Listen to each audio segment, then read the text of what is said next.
मैं आपके लिए प्रार्थना में जा रहा हूँ। आज की जो स्टडी है उसके लिए हम प्रार्थना करने जा रहे हैं। मेरी प्रार्थना है इस वक्त प्रभु से, आज का जो सेशन है, आज का जो एपिसोड नंबर 15 बहुत बहुत ज़्यादा जिसके ऊपर ध्यान देना, फोकस करना, ये तभी मुमकिन या पॉसिबल हो पाएगा जब हम प्रभु की सहायता मांगेंगे, पवित्र आत्मा की सहायता मांगेंगे। तो मैं रिक्वेस्ट करता हूँ कि आप जितने भी अभी 300 के आसपास अभी लोग जुड़ गए हैं, उन सभी के से रिक्वेस्ट है, आप सब आंखें बंद कर लें, फोकस करें, प्रभु से मांगे। पूरा दिन आपका शायद उतार चढ़ाव रहा होगा, ऐसी कोई बातें आपके जहन, आपके दिमाग, आपके कानों में पहुंची होंगी जिसको लेकर आप डिस्टर्ब हैं, चिंतित हैं, परेशान हैं। लेकिन उसके बावजूद आप जब प्रभु के पास आते हैं, सारी बातों को निकाल कर, छोड़कर आप प्रभु के पास आते हैं। मैं चाहता हूं कि जब मैं यहाँ से प्रार्थना करूं तो आप वहाँ से प्रार्थना करें कि प्रभु आज का जो 15वां एपिसोड है उसको सीखने के लिए, समझने के लिए कृपा दीजिए। जितने यूट्यूब पर हैं अभी, मैं उनको भी रिक्वेस्ट करता हूं कि आप भी मेरे साथ प्रार्थना में आ जाएं। आइए प्रार्थना करते हैं। सृष्टिकर्ता पिता, यीशु के नाम से आपके महान उपस्थिति में आते हैं प्रभु जी। वो उपस्थिति जो आपने हमें पहले से दे रखी है, मैं विनती करता हूं आज के इस 15वें एपिसोड के लिए। प्रभु, मेरी प्रार्थना है कि जैसे डे 1 से, पहले एपिसोड से कल तक यानी यस्टरडे 14वें एपिसोड तक आपने चलाया है, लेकिन पिता आज के इस एपिसोड पे आपका अनुग्रह मांगता हूं। और मैं कहता हूं कि जितनी भी स्लाइड्स अभी मैंने तैयार किए हैं, दूसरे शब्दों में प्रभु, जो आत्मिक खाना या मन्ना आपके बच्चों के लिए और आपके राज्य के लिए, जो आपकी देह है, आपकी बॉडी है, मसीह की देह के लिए तैयार किया है, उसको परोसने में सहायता करिए प्रभु जी। जितने लोग जुड़ रहे हैं और जो जुड़ने पर हैं प्रभु, उन सब की मदद करें ताकि परमेश्वर उन सब को अगुवाई हो सके। प्रभु, आपके परमेश्वर वचनों को सीख सकें, ऐसी हम प्रार्थना करते हैं प्रभु जी। मैं विनती करता हूं, एक एक चीज जो अभी यहाँ शूटिंग रूम में रखी है, लाइट से लेके, साउंड से लेके, वाईफाई से लेके, लैपटॉप से लेके, एक एक चीज प्रभु जी आपके हाथों में सौंपता हूं। आदर महिमा आपको देता हूं प्रभु, और मैं जानता हूं कि परमेश्वर समाप्त होने तक आपका नियंत्रण, पवित्र आत्मा का कब्जा, कंट्रोल हम सबके ऊपर होगा। ये प्रार्थना यीशु के नाम से मांगते हैं, सुने और कबूल करें, आमीन।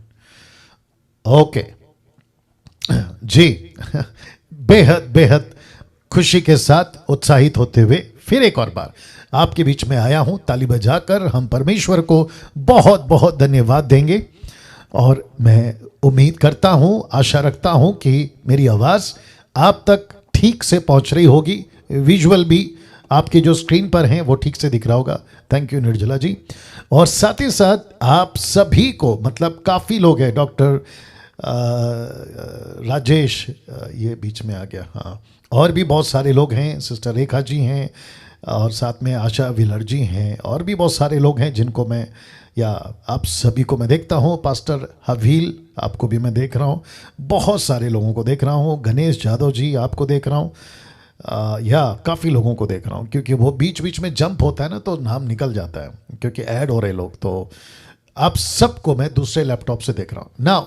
आज की मीटिंग को स्टार्ट करने से पहले, एपिसोड नंबर 15, मैं 2 अनाउंसमेंट आपके बीच में रखना चाहता हूँ।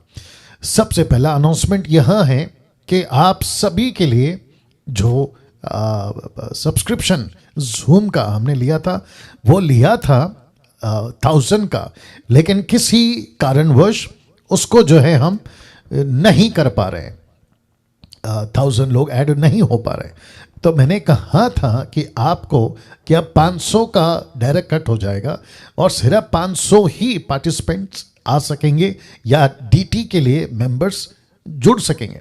बट अनाउंसमेंट ये है, पहला वाला वह यह है कि अब हम एक परचेस नहीं करेंगे, अब हम 2 जूम परचेस करने जा रहे हैं। याद रखिए, 2 जूम, एक होगा 500 का और दूसरा भी होगा 500 का। क्यों? क्योंकि एक साथ अगर हम 1000 का ले रहे हैं तो एक ही पे रश बहुत हो रहा है और जिसके चलते लोग जुड़ नहीं पा रहे। और मुझे पता चला है जो इस चीज़ के पीछे जो काम करते हैं, उन्होंने कहा है कि कम से कम प्रतिदिन 1200 लोग ट्राई करते हैं अटेंड होने के लिए। वाह अपने आप में ताज्जुब है, 1200 लोग प्रतिदिन ट्राई करते हैं और उसमें से आप देख सकते हैं कि कभी 500 तो कभी 550 और फिर डायरेक्ट ड्रॉप होके आ जाता है 350 400 के आसपास में।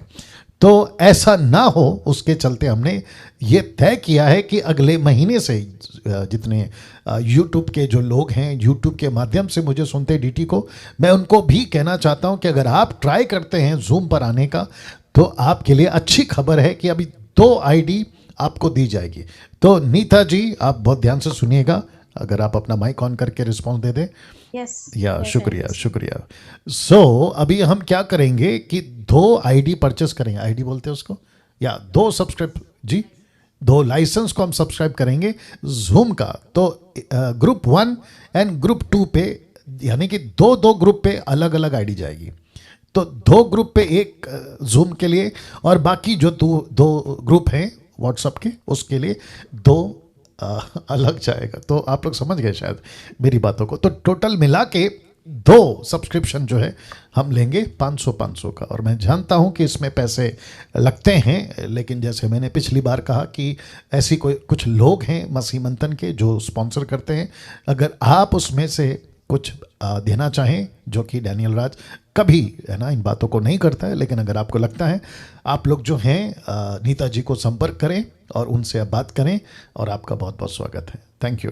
नाउ दूसरा अनाउंसमेंट ये है, आप में से बहुत सारे पास्टर्स हैं, लीडर्स हैं जिनको प्रार्थना मैं देना चाहता हूं, लेकिन दिक्कत की बात यह है कि मैं आप लोगों को जानता नहीं हूं।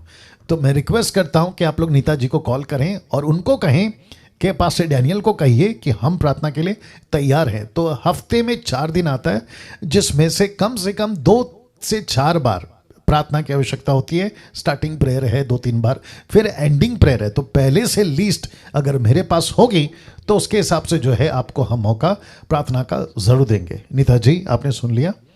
यस। शुक्रिया शुक्रिया। चलिए ओके गुड गुड। नाउ आप सभी को जितने घर पर बैठे हैं, आप लोग जो देख रहे हैं सुन रहे हैं, मैं आपका बहुत बहुत स्वागत करता हूं। और साथ ही साथ जितने YouTube पे जुड़ते हैं, आपका भी मैं बहुत बहुत स्वागत करता हूं।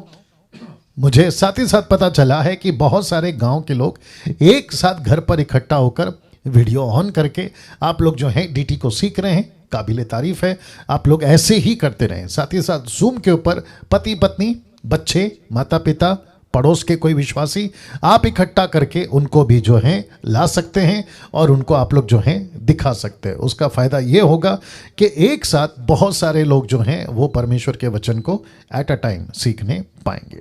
जी नाउ इसी वक्त मैं चाहता हूं कि आपका जो पेन, पेपर, बाइबल, पानी का बॉटल XYZ आप सब अपनी तैयारी कर लें। लेकिन आज बहुत मैं फिर कहता हूं बहुत ज़्यादा एपिसोड नंबर 15 सीखने लायक एपिसोड होगा।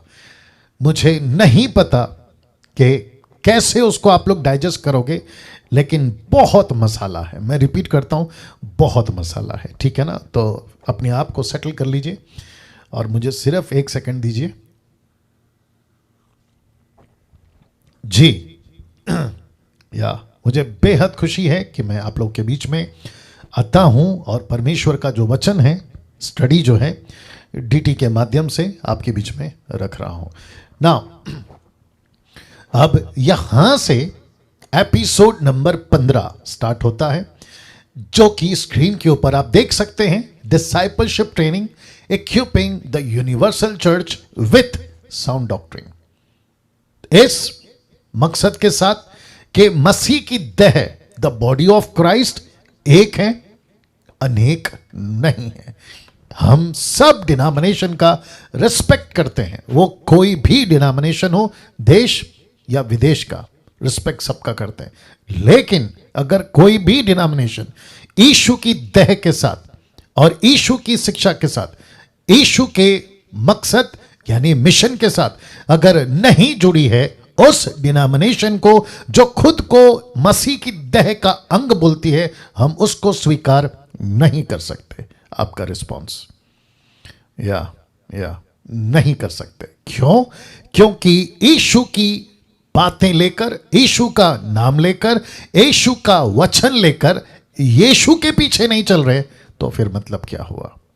तो जिसके चलते इस 21वीं सदी में जिसकी जिम्मेदारी हम सबकी है कि 22वीं पीढ़ी को एक ऐसी मसीहत, एक ऐसा यीशु जो पहली सदी के लोगों ने लेके चला, वो पतरस, वो पौलुस, वो यूहन्ना और पहली सदी के सभी लोग, उसी को लेकर आज मैं और आप चल रहे हैं और मसीह मंथन उसी के लिए समर्पित है। नाउ बहुत ध्यान से सुनिएगा, जिसका जिक्र, शुक्रिया, जिसका जिक्र मैंने कल किया था, जी, जिसका जिक्र मैंने कल किया था कि यीशु के जीवन से, परमेश्वर के वचन से हम सीखेंगे कि मसीह के चरित्र को, कैरेक्टर जो होता है क्रिश्चियन कैरेक्टर, उसको हम कैसे सुधारें, कैसे काम पे लाएं, या उसको कैसे हम ठीक करें। 4 बातें आपके बीच में रखी थी और मैंने कल कहा था, यूट्यूब के लोग आप भी सुने, कि आज मैं 2 पॉइंट कवर करूंगा बाइबल के सेवकों से और पवित्र आत्मा से। लेकिन बहुत ध्यान से सुनिए, जिस वक्त से यानी कि यस्टरडे से अभी तक मुझे लगता है कि 10 मिनट पहले तक मेरा स्लाइड्स बन रहा था। उसी के बीच में मुझे तैयारी करनी पड़ती है, अपने आप को ठीक करना पड़ता है, ड्रेस को तैयार करना पड़ता है, जो ऑफिस, माफ़ करें, जो शूटिंग रूम है उसको ठीक करना पड़ता है। और ऐसे करते करते आपके बीच में बता दूं कि सिर्फ और सिर्फ आज एक ही पॉइंट पे बात कर पाऊंगा और वह है बाइबल के सेवकों से। मुझे माफ करिए, क्योंकि कल मैं बात करूंगा पवित्र आत्मा से, या पवित्र आत्मा की सेविका से सुधार कैसे। तो आपको आज का पूरा जो पीपीडी या पीडीएफ जिसको कहते हैं, आप तक पहुंच जाएगा, ठीक है ना। मुझे इजाजत दीजिए इस पॉइंट से बात करने के लिए, क्योंकि बहुत बहुत ज्यादा इंपॉर्टेंट है। ऐसा लिखा है कि मसीहों के चरित्र को, कैरेक्टर को अगर सुधार करना है तो पॉइंट नंबर 3, बाइबल के सेवकों से सुधार करना। ऐसा या ऐसे चरित्र जिनसे अच्छा और बुरा दोनों का ज्ञान लिया जा सकता है। मैं रिपीट करता हूं, इसको मैं कुछ सेकंड रखूंगा। ऐसे चरित्र जिनसे अच्छा और बुरा दोनों का ज्ञान लिया जा सकता है। यह कुछ सेकंड रख रहा हूं, इसको देख लीजिएगा जी। साथ ही साथ मुझे कुछ लोगों ने मैसेज किया है और कहा है कि पास्टर डैनियल, रेफरेंस आप जब हिंदी में बोलते हैं तो हमको नहीं समझता, क्योंकि इंग्लिश में आप, मतलब वो लोग बाइबल पढ़ते हैं। मेरी कोशिश होगी कि मैं रेफरेंस को इंग्लिश में बोलूं, अन्यथा समीक्षा जी आप बीच में बोल दिया करें ताकि जो है उन तक बात पहुंच जाए जी। वापस आते हैं, ऐसे चरित्र जिनसे अच्छा और बुरा दोनों का ज्ञान लिया जा सकता है। नाउ आप ऊपर पढ़ सकते हैं कि बाइबल के सेवकों से सुधार करना, इसके ऊपर मैं बात कर रहा हूं। तो अच्छी बातें हैं तो अपने चरित्र को सुधारिए, अगर उनके बुरी बातें हैं तो बुरी बातों से भी आप सीख सकते हैं कि अगर उन्होंने बुरा किया हम कैसे बच सकते हैं, उनसे सबक लीजिए और खुद को बचाइए। Is that right? या आपका रिस्पॉन्स देते रहिए। थैंक यू, बहुत बहुत शुक्रिया, या थैंक यू। नाउ सबसे पहला चरित्र या सबसे पहला कैरेक्टर जिसको हम कहेंगे आदम, या जिसको परमेश्वर ने मिट्टी से बनाया, मैंने इसलिए ये मिट्टी वाला व्यक्ति रखा है। तो सबसे पहला आदम, लिखा है आदम नहीं रहा आज्ञाकारी। यस, आदम नहीं रहा आज्ञाकारी। तो इसका चरित्र, इसका कैरेक्टर कैसा था? ये परमेश्वर के प्रति वफादार, परमेश्वर के प्रति आज्ञाकारी नहीं रहा, जिसके चलते मैंने सिर्फ इतना लिखा है कि आदम नहीं रहा आज्ञाकारी। और मैं समझता हूं कि यह व्यक्ति जिसका नाम है आदम, ये जो चित्र आप देख रहे हैं ये आदम नहीं है, ठीक है ना। मुझे सिर्फ कनेक्ट करना होता है मैसेज को, इसलिए मैं फोटो का सहारा लेता हूं। इस व्यक्ति जिसको कहते हैं पहला व्यक्ति, first man on the earth, पहला व्यक्ति इस जमीन पर, वो ही फेल हो गया, वही फेल हो गया। किसमें? आज्ञाकारिता में, ओबीडियंस में। और हम सब ऐसा चरित्र लेकर नहीं चलना चाहेंगे परमेश्वर के साथ में। जो आदम ने किया वो कतई हम नहीं करेंगे। आमीन। यस, नहीं करेंगे। दूसरा, क्योंकि बहुत सारा पॉइंट्स है इसलिए मैं आगे बढ़ूंगा। दूसरा, ये चित्र देखिए, मैंने जानबूझ के ये चित्र को गूगल से सेलेक्ट करा आप लोगों के लिए, जहां पर आप देख सकते हैं कि एक जिसका नाम है हाबिल, दूसरा एक जिसका नाम है केन, और इनके बीच में एक ऐसी घटना घटी थी और उसको लिखा गया है कि परमेश्वर ने हाबिल की भेंट को स्वीकार किया लेकिन केन की नहीं। लेकिन केन का चरित्र प्रकट हुआ जलन के रूप में। इसको कहते हैं कि अपने खुद के भाई के प्रति इसके मन में जलन आ गई। और मैं समझता हूं कि ऐसी कैरेक्टर या ऐसा चरित्र आज मसीह समाज में बहुत बहुत तेजी से फैल रहा है। हम किसी की तरक्की नहीं देख पाते, हम किसी की कामयाबी नहीं देख पाते, हम किसी को ऊंचा बढ़ता हुआ नहीं देख पाते, और हम सबसे ज्यादा जो शिकार होते हैं वह है जलन। उसका क्यों स्वीकार किया, मेरा क्यों नहीं किया? वो ही क्यों तरक्की कर रहा है, मैं क्यों नहीं कर रहा? प्रभु उसके साथ ही क्यों काम कर रहा है, मेरे साथ काम क्यों नहीं कर रहा? ऐसी जलन वाला चरित्र, बहुत ध्यान से सुनिए प्लीज, ऐसा चरित्र मसीह का नहीं होना चाहिए, नहीं होना चाहिए, नहीं होना चाहिए। अगर अभी कोई देख रहा है, आप सुन रहे हैं यूट्यूब जूम पे, मैं रिक्वेस्ट करता हूं, अगर इसके शिकार आप हो गए हैं, मैं रिक्वेस्ट करता हूं कि जितनी जल्दी हो सके आप इसके शिकार से खुद को बचाइए, और साथ ही साथ आपको कभी इसका शिकार नहीं होना है। कल का जो एंडिंग पॉइंट होगा वो यही होगा। एक तो है पवित्र आत्मा से सीखेंगे, और दूसरा है कि कैरेक्टर एक ऐसी चीज है, वो मशीन नहीं है आपने फिट कर दी और लाइफ टाइम के लिए चलेगा। No no no no no, आपको कैरेक्टर को प्रतिदिन और पूरी जिंदगी, जब तक आपकी आखिरी सांस चल रही है, आप उसको बनाते रहेंगे, बनाते रहेंगे, बनाते रहेंगे, बनाते रहेंगे। मैं उसके ऊपर कल बात करूंगा, लेकिन अभी आपको सिर्फ इतना बता देता हूं कि केन किसका शिकार हो गया? जलन का। और उसके चलते उसने क्या किया? अपने खुद के भाई का, जिसको कहते हैं ना ब्लड ब्रदर, खुद का खून का भाई, उसका कत्ल कर बैठा। अब आप सोच के देखिए जलन कितनी डेंजर चीज है। साथ ही साथ मेरे पास में बहुत सारे रेफरेंस थे नीति वचन से, लेकिन मैंने नहीं डाला। पता है क्यों? क्योंकि लंबा है, आज का सेशन बहुत लंबा है, तो मैं बहुत कट किया हूं, बहुत कुछ कट किया हूं। याद रखिए, आप सभी जानते हैं कि एक व्यक्ति अगर जलन रखता है वो सूख जाता है। सूख जाता है समझते हैं? कमजोर हो जाता है, उसकी हड्डियां सूख जाती है, उसका स्पिरिट खत्म हो जाता है, प्रार्थना करने का मन नहीं करता, परमेश्वर के साथ संगति करने का मन नहीं करता। किसके चलते? जलन के चलते। आप सोच के देखिए, जलन कितनी डेंजर और कितना भयंकर चीज है। मैं एक छोटा सा टिप या फिर एक छोटी सी बात आपको दे देता हूं ताकि आप कभी जलन का शिकार ना हो। एक ऐसा नेचर रखिएगा कि प्रभु अगर आपने उसके साथ किया है, देर सवेर मेरे साथ जरूर होगा। आई थिंक वापस बोलना पड़ेगा। अगर आपने हाबील की भेंट को स्वीकार किया है, ठीक है, लेकिन देर सवेर मेरा भी आप कभी ना कभी स्वीकार करोगे। अगर किसी पड़ोसी का तरक्की हो रहा है तो देर सवेर मेरा जरूर होगा। अगर किसी को कामयाबी मिल रही है तो देर सवेर मुझे भी मिल जाएगा। बस फर्क इतना है कि आज उसको मिला है, मुझे तब मिलेगा। और आपको पता है यीशु ने क्या कहा? जो पहला है वो आखिरी होगा, जो आखिरी है वो पहला होगा। तो किसी की तरक्की अगर आज दिखती है तो वो आपके लिए नहीं है, लेकिन जिस दिन आपको तरक्की मिलेगी तो उस दिन आपकी तरक्की नहीं हो जाएगी, और जिसको पहली मिली थी उसकी तरक्की पुरानी हो जाएगी। तो आप क्या हो गए फिर? आप जो पीछे आए पहले हो गए, और जो पहले आया वो पीछे हो गया। Common sense. तो वैसे कभी किसी की तरक्की से नहीं जलना है, किसी भी तरीके से।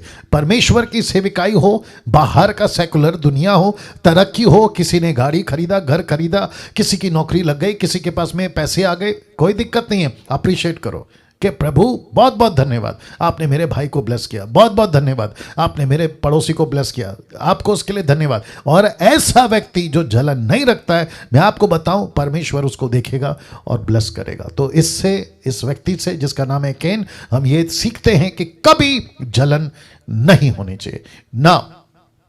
एक ऐसा व्यक्ति टोटल बाइबल के अंदर, इसके पहले, इसके बाद और अभी तक, और मैं समझता हूं आगे भी नहीं होगा, एक ऐसा व्यक्ति जिसका नाम है हनोक। यह ऐसा व्यक्ति था, लिखा है 300 वर्ष तक परमेश्वर के साथ साथ चलता रहा, उत्पत्ति 3:22। लेकिन सबसे ज्यादा मुझे इस व्यक्ति ने प्रभावित किया जब मैं इसकी स्टडी कर रहा था, लिखा है बिना किसी शर्त के। मैं रिपीट करता हूं, कितने साल चला? 300, बिना किसी शर्त के। ना इसके पास बाइबल थी, ना इसके पास में वर्शिप का टीम था, ना इसके पास में यूट्यूब का कोई गाना था, ना इसके पास में पास्टर था, ना इसके पास में चर्च की कोई मेंबर थे, ना इसके पास में मिशन था, ना इसके पास में टास्क था, इसके पास कुछ नहीं था। ये टोटल पृथ्वी पे उन दिनों के पॉपुलेशन के हिसाब से, मुझे नहीं पता कि शायद हो सकता है कि टोटल पॉपुलेशन 1000 की होगी, टोटल पॉपुलेशन 20,000 की होगी या 1 लाख की होगी, लेकिन उसके बावजूद ये पूरी 300 साल, लिखा है बिना किसी शर्त के, ये परमेश्वर के साथ में जीता रहा। ये व्यक्ति परमेश्वर को इतना अच्छा लगा। यूट्यूब के लोगों, आप ही सुनिए, ये फोटो मुझे बहुत मुश्किल से मिली, जैसे तैसे ढूंढ ढांड के मैंने लाया है। अगर हनोक उस वक्त में 365 साल का होगा जिस दिन उसको उठा लिया गया, 365 ईयर्स का, तो मैं समझता हूं कि आज के हिसाब से इसकी सूरत कुछ ऐसी होगी, जिसके चलते मैंने ये फोटो का सहारा आपको समझाने के लिए लिया। लेकिन इस व्यक्ति की एक अच्छी बात मैं आपको बताता हूं, जो पौलुस ने लिखी।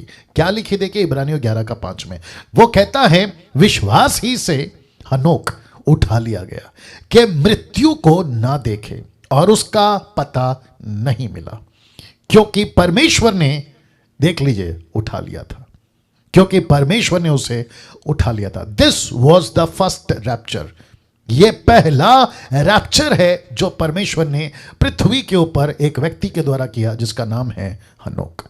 नाउ अच्छी चीज क्या लगी पता है? मैं रख रहा हूं, लिखा है उसके उठाए जाने से पहले उसकी यह गवाही दी गई। याद रखो, उसके उठाए जाने से पहले उसकी यह गवाही दी गई। गवाही क्या है पता है? कि उसने परमेश्वर को प्रसन्न किया।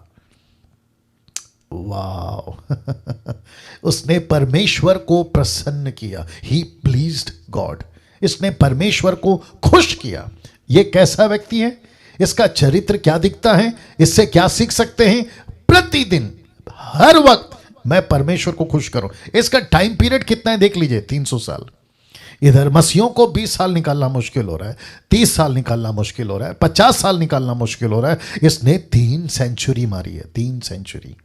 अब आप सोच के देखो, क्या ऐसा हनोक का चरित्र हम अपने अंदर ला सकते हैं? जो कि लिखा है, इसने उठा लिए जाने से पहले गवाही दी अपने जमाने में कि मैंने परमेश्वर को खुश किया है।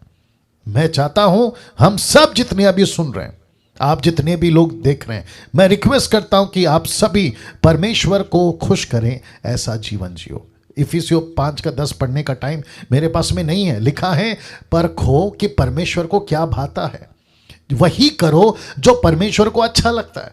तो दूसरे शब्दों में डैनियल को क्या करना है? परमेश्वर को प्रसन्न करना है। कब कब? पूरी जिंदगी। कैसे? हर काम में। वैसे जितने लोग अभी जुड़े हैं, जितने प्रीचर्स हैं, पास्टर्स हैं, आपका नाम नहीं लेना चाहूंगा क्योंकि बहुत लंबा लिस्ट हो जाएगा। आप सभी को, किसी को खुश नहीं करना है, सिर्फ परमेश्वर को खुश करना है। इस बात पे परमेश्वर को ताली बजा के धन्यवाद देना चाहिए। या सभी सभी सभी सभी सभी। Thank you Lord, thank you Jesus, worship you father. रात को सर तकिए पे पड़ने से पहले, आपको नींद आने से पहले एक बार जरूर सोचना, प्रभु आज 24 घंटे या 12 घंटे या 8 घंटे जो भी मेरे पास टाइम मिला, मैंने आपको कितना खुश किया है। यह प्रश्न आपके दिमाग में रहना चाहिए। लिखा है, हनोक ने परमेश्वर को इतना खुश किया कि परमेश्वर ने उसको उठा लिया, बोला बेटा मेरे पास आ जा। क्या बात है, नहीं? ऐसा जीवन क्या आज के युग में, जिसको कहते हैं आधुनिक दुनिया, मॉडर्न वर्ल्ड, क्या पॉसिबल है? ऑफ कोर्स पॉसिबल है। क्यों? क्योंकि तब हनोक के पास में परमेश्वर का आत्मा अंदर नहीं था, उसके पास में बाइबल नहीं थी, उसके पास में किसी प्रकार का यीशु की टीचिंग नहीं थी। लेकिन आज हमारे पास में सब कुछ है। आज हमारे पास सब कुछ है ना, तो हम तो हनोक से ज्यादा प्रसन्न कर सकते हैं। तो मैं रिक्वेस्ट करता हूं कि आपके जीवन से, आपके प्रचार से, आपके प्रार्थना से, आपकी हर चीज से ये चरित्र है, ये मसीह कैरेक्टर है, यही चरित्र है हमारा, ठीक है ना? इसको लेके हमें चलना है। नाउ इंटरेस्टिंग व्यक्ति जिसका नाम है नूह। आप सभी जानते हैं कि नूह कौन था। नूह को परमेश्वर ने बाइबल के अंदर अपनी तरफ से एक नाम दिया था, और वो नाम था कि उन दिनों में नूह धर्मी था, राइचस था। He was the righteous man on earth on those days. तो इसका मतलब है कि नूह किस चीज में कामयाब रहा। देखो, फिर वापस पौलुस कहता है इब्रानियों किताब 11 का 7 में, वो कहता है विश्वास ही से नूह ने उन बातों के विषय में जो उस समय दिखाई ना पड़ती थी चितौनी पाकर, अब जरा शब्द पे ध्यान दीजिए जिसको मैंने ब्रैकेट या अंडरलाइन किया है, लिखा है भक्ति के साथ अपने घराने के बचाव के लिए जहाज बनाया। भक्ति के साथ एक विश्वासी, एक दास दासी, जितने भी प्रभु के लोग हैं, यूट्यूब के लोगों, आपको भी जोड़ूंगा, कैसे जीवन बिताना है भक्ति के साथ। इसने जहाज कैसे बनाई? भक्ति के साथ। ये एक एक खील या एक एक खिल्ला, खील खिल्ला जो भी बोलना चाहे, इंग्लिश में खील को क्या बोलते हैं? नेल। हाँ, इसने एक एक नेल जब लकड़ी पे मारता होगा, लिखा है भक्ति के साथ जहाज बना। आप देख लीजिए, लिखा है। ये बच्चे इनके कैसे ट्रेन करता था, भक्ति के साथ कैसे इनका जीवन जीता था, भक्ति के साथ। शब्द पे ध्यान दे दीजिएगा, भक्ति के साथ। इसका मतलब क्या पता है? ये बहुत ध्यान से सुनिए, आज भी हम जहाज बना रहे हैं। फर्क इतना है कि तभी जहाज था, आज चर्च है। तभी भी परिवार था, आज भी परिवार है। लेकिन वो शब्द कहां है जिसको कहते हैं भक्ति के साथ? तो एक एक पास्टर, एक एक लीडर, एक एक एवेंजलिस्ट, एक एक सेवक, किसी भी देश का, विदेश का, आप जब चर्च बना रहे हैं, लिखा है ऐसे समय, कौन सा समय? जहां टोटल बिगड़ा हुआ था पूरा पृथ्वी 1600 साल के अंदर। दानव थे, परमेश्वर के पुत्र यानी फॉलन एंजल्स पृथ्वी पर आते थे। परमेश्वर के पुत्र जिसको फॉलन एंजल कहा गया, मैंने टीचिंग दी थी। मनुष्य की पुत्रियां जिसको मैंने कहा डॉटर्स ऑफ मेन, उनके साथ में शादी होती थी, उनसे जो बच्चे पैदा होते थे वो दानव होते थे। पृथ्वी पूरी तरह से भयंकर परिस्थिति में पहुंच गई थी, पाप की सीमा लांघ चुकी थी, और ऐसी हरकतें होती थी जिसको देखकर परमेश्वर ने, मैंने कल बताया था, जिसको देखकर परमेश्वर कहता है उत्पत्ति 6 का 4 से 5 तक में, वो कहता है मैं मनुष्य को बनाकर पछताता हूं। ऐसे टाइम पे नूह कैसा था? लिखा है भक्ति के साथ। एक विश्वासी का 21 सेंचुरी में जीवन कैसा होना चाहिए? भक्ति के साथ। कैरेक्टर कैसा होना चाहिए? भक्ति के साथ में। उसकी एक एक चीज कैसी होनी चाहिए? परमेश्वर के डर के साथ। और यही वजह है यूट्यूब के लोगों कि जब आप मुझे सुनते हैं, डैनियल राज को, ये क्यों अलग लगता है बाकी लोगों से, ये क्यों अलग दिखाई देता है बाकी प्रचारकों से, यही उसका जवाब है। क्योंकि कुछ 6-7 साल से परमेश्वर ने 2014 से इस व्यक्ति को, जिसने 20 साल सिर्फ इंटरटेनमेंट किया है मसीह जगत में, गाना गाया, कव्वाली गाया, सूफी गाया, न जाने क्या क्या गाया, यूट्यूब पे मेरे वीडियो पड़े हुए जो दुष्टों ने डाले, ठीक है ना। लेकिन 2014 से मुझे पता चला है कि हमको परमेश्वर के साथ में भक्ति के साथ जीवन बिताना है। वाह, ये व्यक्ति जिसको हम कैसे भूल सकते हैं, जिसका नाम है इब्राहिम। ऐसा लिखा है 8 वचन में, इब्रानियों 11 का 8 में, विश्वास ही से इब्राहिम जब बुलाया गया तो आज्ञा मानकर ऐसी जगह निकल गया जिसे मिरास में लेने वाला था। यह शब्द ध्यान दीजिए, लिखा है और यह ना जानता था कि मैं किधर जाता हूं, तो भी निकल गया। इसका मतलब है जो मैंने ऊपर लिखा है ना, आज्ञा मानकर, तो आदम आज्ञाकारी नहीं रहा, लेकिन अब्राहम के जीवन में आप देख सकते हैं घर से निकल गया, लिखा है आज्ञाकारी रहा। तो ऐसा व्यक्ति जब इसको कहा अपने खुद के बेटे को बलि कर, तो ऐसा बाप, आप देख सकते हैं 100 साल की उम्र का है ये बुड्ढा जिसको कहते हैं अब्राहम, उसके पीछे उसका बेटा आ रहा है। मैंने ये फोटो बहुत मुश्किल से ढूंढ कर आपके लिए लाया हूं, जो कहता है कि इब्राहिम इतना आज्ञाकारी रहा, अपने बेटे तक को दे दिया था। अब आप सोच के देखिए क्या आज्ञाकारी रहा ये, किस किस लेवल का आज्ञाकारी रहा कि कोई अपना बेटा दे देता है मरने के लिए। यहां कोई 20 रुपया नहीं देता किसी को बिना मतलब के, यहां पे ये अपना बेटा दे रहा है। तो आप सोच के देखिए क्या कैरेक्टर जीवन जिया इसने। ये कहता है कि परमेश्वर सब कुछ आपका है, और इसके आगे, किसके आगे, इसी के आगे अगर आप पढ़ोगे, पौलुस कहता है 8, 9, 10 में आगे कहता है कि अब्राहम को पता था कि परमेश्वर इतना शक्तिशाली है कि अगर मैं मार भी दूं तो परमेश्वर उसको फिर जिंदा कर देगा। ये इतना जानता था परमेश्वर को, और कैसे तड़प और कैसे जुनून और कैसे पैशनेट के साथ में ये चला। और मैं इसहाक की बात कर सकता था क्योंकि मेरे लिस्ट में इसहाक और याकूब नहीं है। अब ये जो लिस्ट है ना उसमें इसहाक और याकूब नहीं है, लेकिन अगर मैं इसहाक की बात करूं तो इसहाक ने भी जरा सा भी उफ नहीं किया। उसने ये नहीं कहा कि पिताजी मेरी मौत क्यों, मेरा बदला क्यों, मतलब मुझे क्यों मार रहे हो, नहीं किया उसने ऐसा। याकूब की बात इसलिए नहीं कर पा रहा हूं क्योंकि याकूब की बहुत लंबी लिस्ट है, लेकिन मैं समझता हूं कि अब्राहम का परमेश्वर, इसहाक का परमेश्वर, याकूब का परमेश्वर इसलिए जोड़ता है क्योंकि परमेश्वर को इन तीनों से एक राष्ट्र को पैदा करना था जिसका नाम है इज़राइल। जी, एक ऐसा व्यक्ति जिसका नाम है अब्राहम आज्ञाकारी रहा ना। बहुत ध्यान से सुनिएगा, यह व्यक्ति जिसको कहते हैं जोसेफ, मैंने लिखा है दोनों लैंग्वेज में, जोसेफ, यूसुफ, आप सभी ये फोटो देख लीजिए। साथ ही साथ एक राइट और लेफ्ट में कुछ चीजें आएंगी, मैं चाहता हूं कि आप उसको देख लें। लिखा है ये व्यक्ति संसारिक बनकर जी सकता था, लेकिन इसने चुनाव किया आत्मिक बनकर जिया।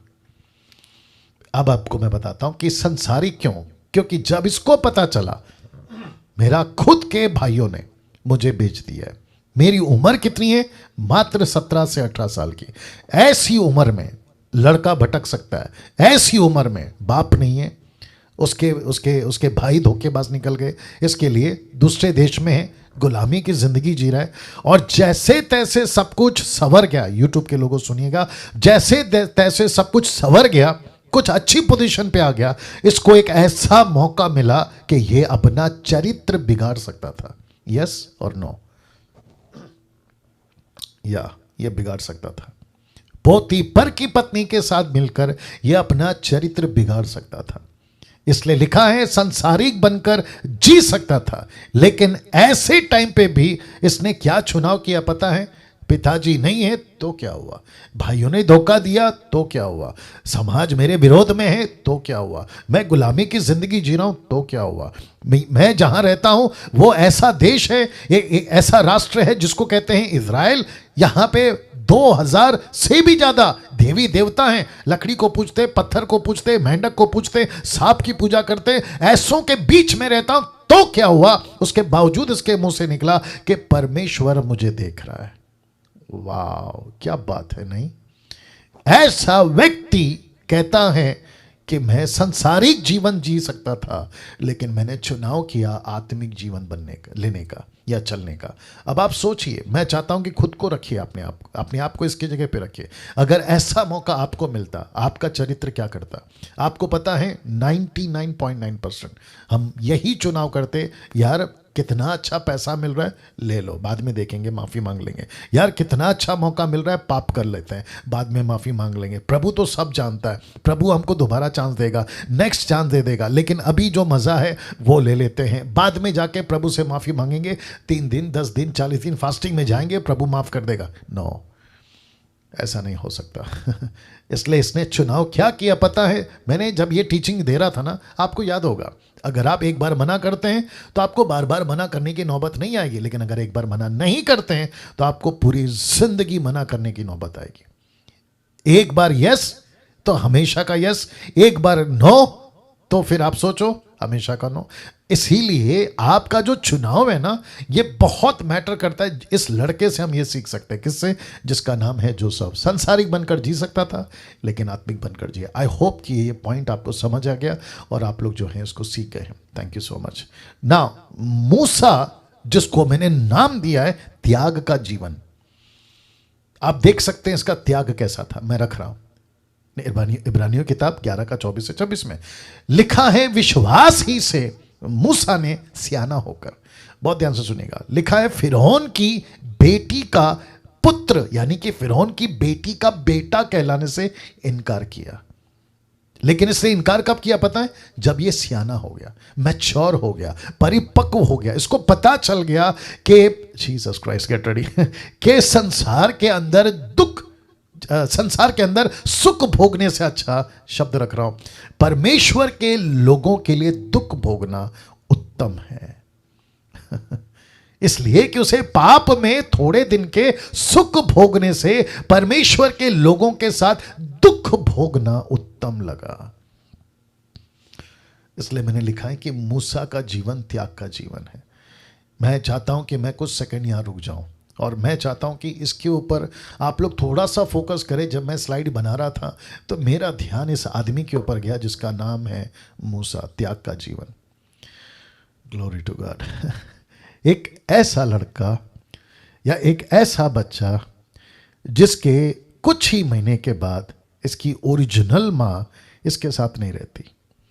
एक ऐसा बच्चा या एक ऐसा लड़का जो 40 साल एक ऐसे देश में जीता है जहां पे इसको किसी चीज की तकलीफ, पैसा, हेल्थ, कोई दिक्कत नहीं है, लेकिन जैसे ही सियाना होता है या होशियार होता है, इसके दिमाग में पता नहीं क्यों एक बात आती है, कहती है कि सब कुछ त्याग दूंगा और परमेश्वर के लोगों के लिए काम करूंगा। वाह, सी अब आप सोचो, ऐसा सोच आज मसीह समाज में कितना है, प्लीज बताइए। मैंने कल एक वचन पढ़ा था, रेफरेंस याद नहीं आ रहा, कहता है कि सब अपने स्वार्थ के लिए जी रहे हैं, लेकिन मसीह के लिए या परमेश्वर के लोगों के लिए, थोड़ा ध्यान दीजिए, लिखा है परमेश्वर के लोगों के साथ दुख भोगना उसको उत्तम लगा। आप फैमिली के लिए दुख उठाते हैं ना, जायज है। पति पत्नी के लिए दुख उठाती है, जायज है। पति पत्नी के लिए दुख उठाता है, जायज है। माँ बाप बच्चे के लिए, बच्चे माँ बाप के लिए, जायज है। लेकिन कोई दूसरों के लिए दुख क्यों उठाएगा? God mercy on me. कोई दूसरों के लिए क्यों दुख उठाएगा? सोचिए ना आप।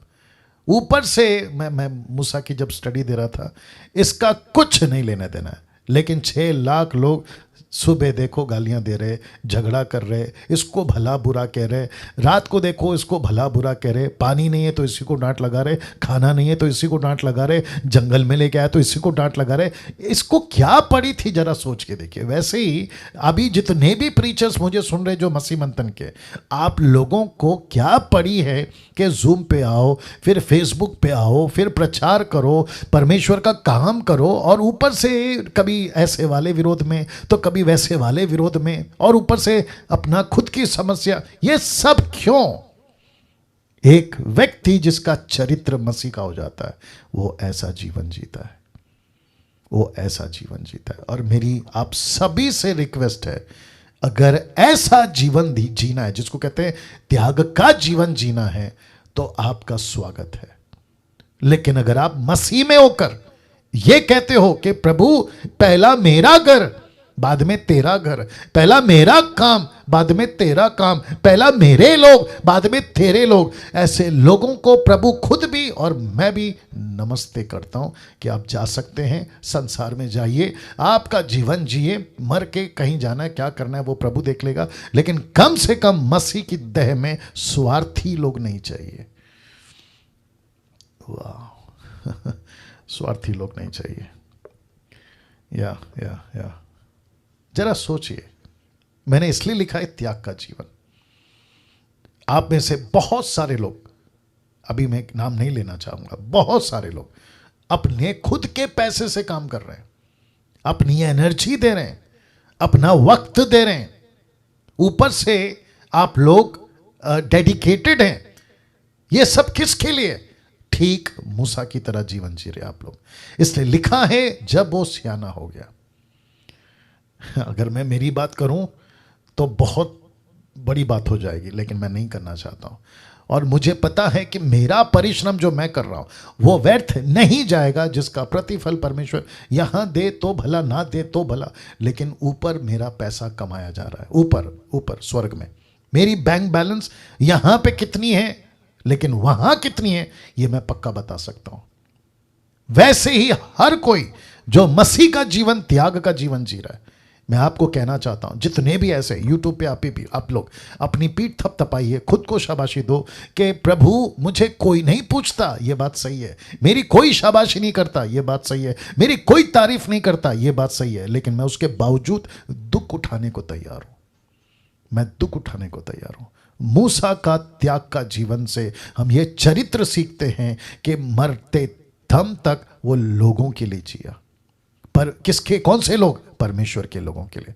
आपको और मुझे किसके लिए जीना है? परमेश्वर के लोगों के लिए। मैं ये मेहनत क्यों कर रहा हूं? आप लोगों के बीच में क्यों आ रहा हूं? परमेश्वर के लोगों के लिए। आप जितने भी हैं प्रभु के दास लोग, जिनको मैं बार बार नाम भी लेता हूं, क्यों?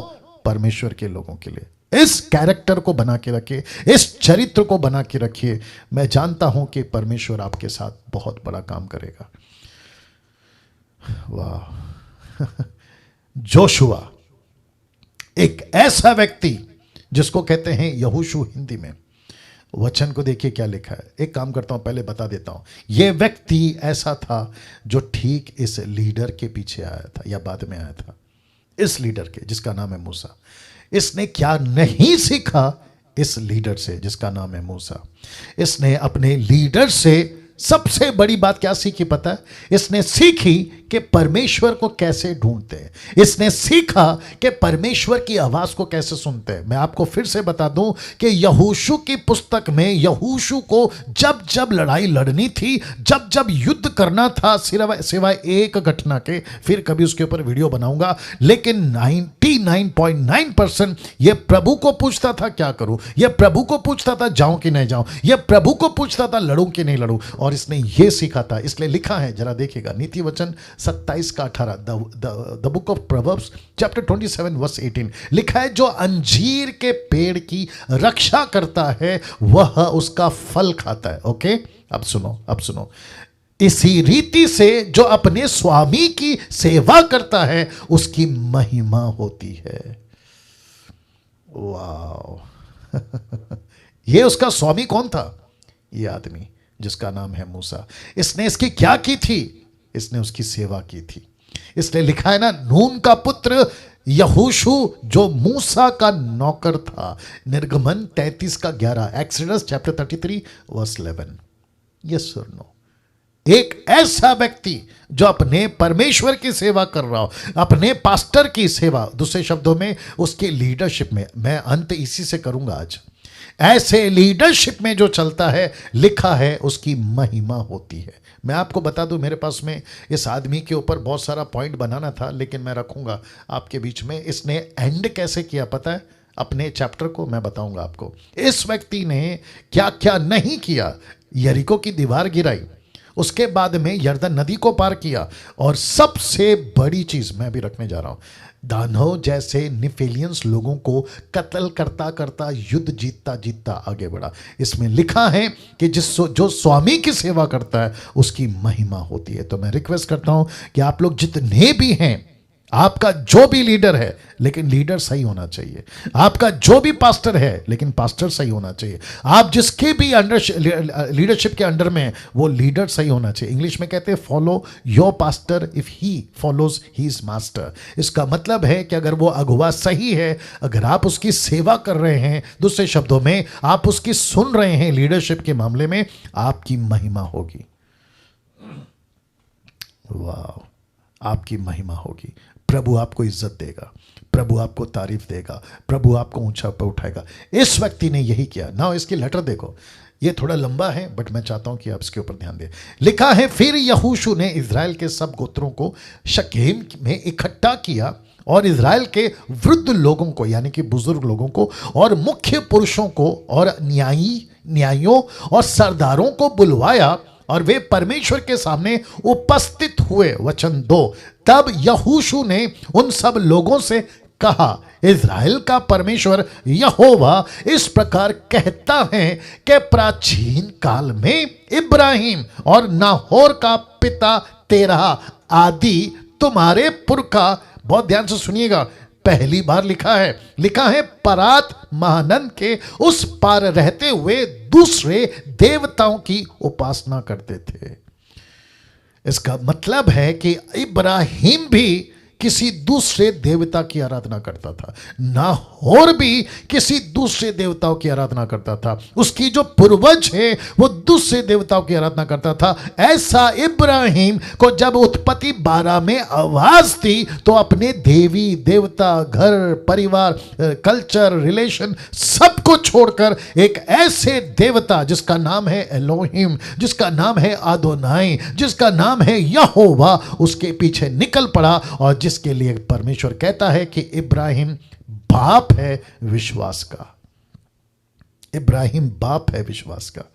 तो ऐसी बात करते करते वो पहुंचा वचन 3 में लिखा है, और मैंने तुम्हारे मूल पुरुष इब्राहिम को महानन के उस पार से ले आकर कनान देश के सब स्थानों में फिराया और उसका वंश बढ़ाया और उसे इसहाक को दिया। फिर इसहाक ने याकूब और एसाव दिया, 2 बेटे दिए। और एसाव को मैंने सेईर नाम पहाड़ी देश से दिया कि वह उसका अधिकारी हो, परंतु याकूब बेटे पोतों समेत मिस्र को दिया। वचन 5, फिर मैंने मूसा और हारून को भेजकर उन सब कामों के द्वारा जो मैंने मिस्र में किए उस देश को मारा। उसके बाद तुमको निकाल लाया। वचन 6, और मैं तुम्हारे पुरखाओं को मिस्र में से निकाल लाया और समंदर के पास पहुंचे, और मिस्रियों ने रथ और सवारों को संग लेकर लाल समंदर तक तुम्हारा पीछा किया। वचन 7, और जब तुमने यहोवा को दुहाई दी या यहोवा की दुहाई दी, तब उसने तुम्हारे मिस्रियों के बीच में अंधियारा कर दिया और उन पर समंदर को बहाकर उनको डुबा दिया। और जो कुछ मैंने मिस्र में किया उसे तुम लोगों ने अपनी आंखों से देखा। फिर तुम बहुत दिन तक जंगल में रहे। देखिए सीरीज वाइज चल रही है, समझ में आ गया। वचन 8, तब मैं तुमको उन अमोरियों के देश में ले आया जो यरदन के उस पार बसे थे, और तुम उनसे लड़े, और मैंने तुम्हें तुम्हारे वश में कर दिया। तुम उनके देश के अधिकारी हो गए और मैंने उनको तुम्हारे सामने सत्यानाश कर डाला। वचन 9, बहुत ध्यान से सुनिएगा। लिखा है, फिर मोआब के राजा सिप्पोर का पुत्र बालाक उठकर इज़राइल से लड़ा और तुम्हें शाप देने के लिए बोर के पुत्र बिलाम को बुलवा भेजा। बिलाम जानते होंगे आप, जिसकी गधी ने रास्ता रोक दिया था, याद आ गया। वचन 10, परंतु, बहुत ध्यान से सुनेगा, लिखा है, परंतु मैंने बिलाम की सुनने के लिए नाही की। परंतु मैंने बिलाम की सुनने के लिए नाही की, मतलब तू वो नहीं कहेगा जो राजा कह रहा है, बल्कि तू वो कहेगा जो मैं कहूंगा। तो लिखा है, वह तुमको आशीष ही आशीष देता गया। किसको? एक ऐसी इज़राइलियों को जिसको परमेश्वर ने अब्राहम से शुरू किया, इसहाक तक लाया, याकूब तक लाया, मूसा तक लाया, मिस्र तक लेकर आया, बाहर लेकर आया, और अब उनको पहुंचा दिया है उनके प्रतिज्ञा के देश में जिसको कहते हैं कनान। ऐसा यहोशू 110 साल की उम्र में मर जाता है। ये सारी बातें कहते हुए बोल रहा है, क्या बोल रहा है? लिखा है वचन 11 में, तब तुम यरदन पार होकर यरीहो के पास आए, और जब यरीहो के लोग और अमोरी, परज्जी, कनानी, हित्ती, गिग्रिशी, हिब्बी, यबूसी तुमसे लड़े, तब मैंने उन्हें तुम्हारे वश में कर दिया। ये लोग कौन थे? ये ऐसे लोग थे जो दानव थे, जिनकी हाइट है ना, आप सोच नहीं सकते कि इतनी ऊंची थी। लिखा है, शहर बड़े बड़े, नगर दीवार बड़े बड़े, ऐसे लोगों से सिर्फ नाम सुनकर आदमी की हालत खराब हो जाए, ऐसे देश में जीत कर बड़े विजय के साथ परमेश्वर उनको पहुंचाया। वचन 12, मैंने तुम्हारे आगे बर्रों को भेजा, उन्होंने अमोरियों के दोनों राजाओं को तुम्हारे सामने से भगा दिया। देखो, यह तुम्हारी तलवार या धनुष का काम नहीं हुआ, यह तुम्हारी तलवार से नहीं हुआ, यह तुम्हारे धनुष से नहीं हुआ। वचन 13, फिर मैंने तुम्हें ऐसा देश दिया,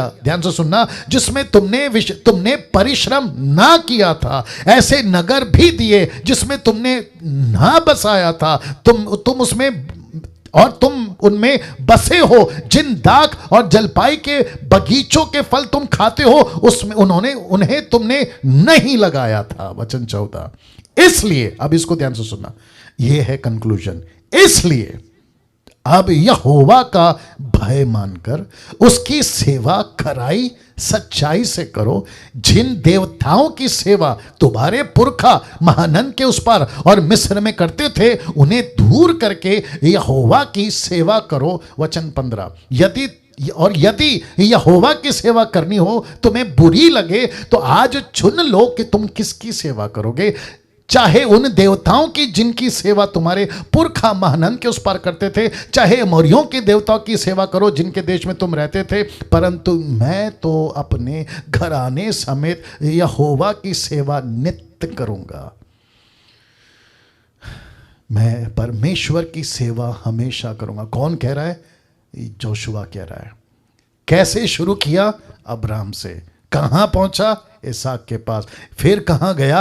याकूब के पास। फिर पहुंचा मूसा के पास। ऐसे करते करते गिनती गिना रहा है। और क्या कह रहा है पता है? तुम लोग ऐसे लोग हो जिसको परमेश्वर ने चुनकर तुमको ऐसा देश दिया जिसमें तुमने कोई मेहनत नहीं करी, तुम्हारी तलवार के बल, धनुष के बल पे नहीं, परमेश्वर के बल पे तुम यहां पहुंचे हो। वो कहता है कि अभी यदि तुमको चुनाव करना होगा कि अगर परमेश्वर की सेवा करना तुमको बुरी लग रहा है तो चले जाओ और जाकर किसी दूसरे देवी देवताओं की सेवा करो। लेकिन यहोशू कहता है परंतु मैं तो अपने घराने समेत यहोवा की सेवा नित्य करूंगा। वचन 24 में लोगों ने यहोशू से कहा, हम तो अपने परमेश्वर यहोवा ही की सेवा करेंगे, उसी की बात मानेंगे। शुक्र है। ऐसा चरित्र वाला व्यक्ति ऐसी बातें किससे सीख सकते हैं? जिसके पास परमेश्वर का चरित्र होता है, जिसको यहोशू कहते हैं, जिसको मूसा कहते हैं, जिसको इब्राहिम कहते हैं, जिसको नूह कहते हैं, जिसको हनोक कहते हैं। अब इसको देखिए, क्योंकि मुझे वक्त का भी ख्याल रखना है। मैं फिर कहता हूं, आज बहुत मसाला है। आपकी जीबी, आपका डेटा मुझे नहीं पता कितना सपोर्ट करेगा इसको रिसीव करने के लिए, लेकिन प्लीज़ इसको लीजिए, क्योंकि गजब की बातें आज आपके बीच में रख रहा हूं। एक ऐसा व्यक्ति जिसका नाम है एलीशा, उसका एक नौकर था जिसका नाम था गहीजी। ये फोटो देखिए जिसको परमेश्वर ने पहाड़ दिखाए, साथ में वो रथ दिखाए जो अग्निमय रथ हैं, स्वर्गदूत दिखाए, साथ ही साथ दुश्मन नीचे देख सकते वो दिखाए, एलीशा के साथ में उसका नौकर। लेकिन आपको पता है, ऐसा चरित्र जिसको कहते हैं एलीशा और ऐसा चरित्र जिसको कहते हैं गहीजी, एक वचन कॉन्टेक्स्ट में पढ़वा रहा हूं, आपको सपोर्ट करेगा। नीति वचन 29 का 23, प्रोवर्ब्स चैप्टर 29 वर्स 23। देखिए क्या लिखा है। लिखा है, मनुष्य को गर्व के कारण नीचा देखना पड़ता है। मनुष्य को गर्व के कारण नीचा देखना पड़ता है, परंतु नम्र आत्मा वाला महिमा का अधिकारी होता है। इस व्यक्ति ने क्या किया था जिसका नाम है गहीजी? गर्व। ये दूसरा उसके ठीक बगल में कौन है जिसका नाम है एलीशा? इसने क्या किया? नम्रता दिखाई। इसने कहा कि मुझे पैसे के चक्कर में नहीं पड़ना है, संसार की बातों में नहीं पड़ना है, मुझे संसार की चीज़ों में नहीं पड़ना है। तो परमेश्वर कहता है कि नम्र व्यक्ति, नम्र वाला व्यक्ति या नम्र आत्मा वाला व्यक्ति महिमा का अधिकारी होता है। और इसको क्या महिमा दिया जानते हो? ये तो मैंने सिर्फ एक झलक रखा है। परमेश्वर एलीशा से ऐसे बात करता था, उसको टोटल ट्रांसपेरेंसी, जिसको कहते हैं ना, कौन क्या कर रहा है, राजा कहाँ से युद्ध करेगा, कौन सा सिपाही आ रहा है, एकदम कट टू कट। और लिखा है, आप लोग सभी गवाह हैं, कि एलिया जिसके पास में दुगना, जिसके पास में सामर्थ्य था, उसका दुगना इस व्यक्ति को मिला। अगर एलिया ने 7 किए तो इसने 14 किए, बड़े बड़े। अगर एलिया ने छोटे मिलाकर बड़े मिलाकर 14 किए तो इस आदमी ने 28 किए, 28। वाह! ऐसी बातों वाला व्यक्ति, चरित्र वाला व्यक्ति से आज हम ये सीख रहे हैं कि नम्र आत्मा वाला महिमा का अधिकारी होता है। नहीं चाहिए दुनिया की तरक्की, नहीं चाहिए नामान का पैसा, नहीं चाहिए किसी प्रकार की उन्नति। हमको जब तक परमेश्वर देता है तब तक लेंगे, नहीं देता है तो भी भला, अगर मिलता है तो भी भला। ये एटीट्यूड के साथ हमको चलना होगा ना। मेरा फेवरेट टॉपिक, मेरा फेवरेट व्यक्ति जिसका नाम है डैनियल। फोटो देख लीजिए एक बार जी। एक ऐसा व्यक्ति जिसकी उम्र सिर्फ 17 साल थी, 17-18 साल आप बोल सकते हैं, अपने 3 दोस्तों के साथ, जिसका नाम बेबीलोनियंस नेम, जिसको कहते हैं शद्रक, मेशक, अबेदनगो। इस व्यक्ति ने क्या कहा पता है? पहले ही दिन, दानियल की किताब 1 का 8, दानियल की बुक में मैंने बहुत कुछ बोला है, अगर आपने नहीं देखा तो देख लीजिएगा। टोटल बुक के ऊपर स्टडी दिया है मैंने, ठीक है ना, 12 चैप्टर का जी। लिखा है, परंतु डैनियल ने अपने मन में ठान लिया। कहां ठान लिया? अपने मन में। क्या ठान लिया? कि वह राजा का भोजन खाकर और उसके पीने का दाखमधु पीकर आप पवित्र ना होए। इसने मन में ठान लिया था, इसने फिक्स कर लिया था, बोला कुछ भी हो जाए मैं किसी भी तरीके से राजा का खाना खाकर खुद को अपवित्र नहीं करूंगा। क्यों ना, कुछ लोग कहते हैं, कुछ स्कॉलर्स या बाइबल टीचर्स ऐसा कहते हैं कि राजा के खाने में कोई दिक्कत नहीं था, डैनियल को खा लेना चाहिए था, पता नहीं डैनियल ने क्यों किया। लेकिन बहुत ध्यान से सुनिएगा, डैनियल ने यह ऑब्जर्व किया, क्योंकि सब कुछ कट टू कट नहीं लिखा है। मैं हमेशा कहता हूं बाइबल सब कुछ नहीं लिखती है, आपके हिसाब से नहीं, परमेश्वर ने अपने हिसाब से बाइबल को लिखा है। उन दिनों में जो खाना राजा खाते थे, क्योंकि उनका देवता, अविश्वासी का देवता कौन होता है आप जानते हैं, परमेश्वर तो हो ही नहीं सकता। तो ऐसा कोई कनेक्शन था उनके खाने से, ऐसा कोई कनेक्शन था उनके पीने से, और जिसके चलते दानियल ने, देख लीजिए, दानियल ने कहा ना, मैं ऐसा खाना खाकर अपने आप को अपवित्र नहीं करूंगा। तो इसने कहां ठाना, शब्द को देख लीजिए, इसने मन में ठाना। अब 21वीं सदी में आप और मैं हैं, प्रश्न उठता है, आज भी बहुत कुछ है, चारों तरफ मूर्ति पूजा है, उल्टे सीधे कल्चर्स हैं, भिन्न भिन्न प्रकार की बातें हैं। ऐसे टाइम पे पौलुस की लेटर काम आती है, और हमको पढ़ना भी चाहिए और बुद्धि के साथ चलना भी चाहिए। लेकिन अगर आपको जरा सा भी लगता है कि उसके साथ संगति करने से मेरी पवित्रता खराब हो सकती है, निकल जाओ। ऐसा खाना खाने से मेरा प्रभु नाराज हो सकता है, मत खाओ। ऐसी कल्चर को एक्सेप्ट करने से परमेश्वर के साथ रिश्ता खराब हो सकता है, वो कल्चर को नमस्ते बोल दो। आ रही है बात समझ में? तो इसका मतलब है कि पृथ्वी पे जीते वक्त में हमको यही देखना है कि हम परमेश्वर के साथ में किसी भी तरीके के साथ परमेश्वर को नाराज करके ऐसा कोई खाना नहीं खा सकते। जिसके लिए पौलुस कहता है कि मटन खाना गलत नहीं है, लेकिन किसी को ठोकर लगती है, मैं मटन नहीं खाऊंगा। याद आ गया आपको? या ऐसा कोई कल्चर जो परमेश्वर को नफरत है, मत करो। कल्चर बड़ा नहीं है ना, परमेश्वर बड़ा है। चीजें बड़ी नहीं है ना, परमेश्वर बड़ा है। अभी बीच में मसीह मंथन के कुछ ग्रुप के लोग थे, चर्चा चल रही थी, इसमें से कुछ लोग जानते भी हैं। तो एक सिस्टर को कनेक्शन किया गया था किसी बात को लेकर, लेकिन उनको गुस्सा आ गया। कुछ लोग जानते हैं मैं क्या बात कर रहा हूं। लेकिन उसने ये नहीं सोचा, यहां पे दानियल को ये जो टेबल पे खाना है ना, उससे कोई प्रॉब्लम नहीं था, लेकिन उसको पता चला कि ये खाना खाने से परमेश्वर नाराज हो सकता है, पवित्रता खराब हो सकती है। उसने सीधा मना कर दिया। तो क्या दिक्कत है? हम यहां अपने लिए नहीं जी रहे ना, हम परमेश्वर के लिए जी रहे। या नाउ अब शिफ्ट होता हूं डायरेक्ट न्यू टेस्टमेंट में। एक ऐसा व्यक्ति, और इसके ऊपर कम से कम मुझे लगता है कि 20-30 मिनट चला जाएगा, क्योंकि ये व्यक्ति बहुत गजब का है। ये व्यक्ति बहुत गजब का है। ये कैसे काम करता था और कैसे इसने कहा, मैं एक एक चीज आपके बीच में रखूंगा, लेकिन इस व्यक्ति से आज बहुत सारी बातें हम सीखेंगे। तो मैं चाहता हूं कि अगर आपको पानी पीना है, आपको जैसा तैसा बॉडी मूवमेंट करना है, आप बैठे हैं, खड़े होना चाहते हैं, खड़े हैं तो बैठना चाहते हैं, आप जैसा ठीक है, थोड़ा रिलैक्स हो जाइए, क्योंकि अब हम जो हैं एक अलग एरा में, एक अलग दिशा में बढ़ने वाले। और ये व्यक्ति जिसको कहते हैं पौलुस, तो मैं भी थोड़ा सा पानी पी लेता हूं, और फिर उसके बाद, क्योंकि स्टडी है, डीटी है, डिसाइपलशिप ट्रेनिंग है, और मैं चाहता हूं कि आप भी रिलैक्स हों, बातों को सीखें, समझें। और मैं समझता हूं कि अभी तक का जितने कैरेक्टर्स मैंने दिखाए अद्भुत है, और आप लोग मुझे मैसेज करके बता सकते हैं आप लोग ने क्या सीखा, कैसे सीख रहे हैं। बाकी प्रभु आपके साथ है।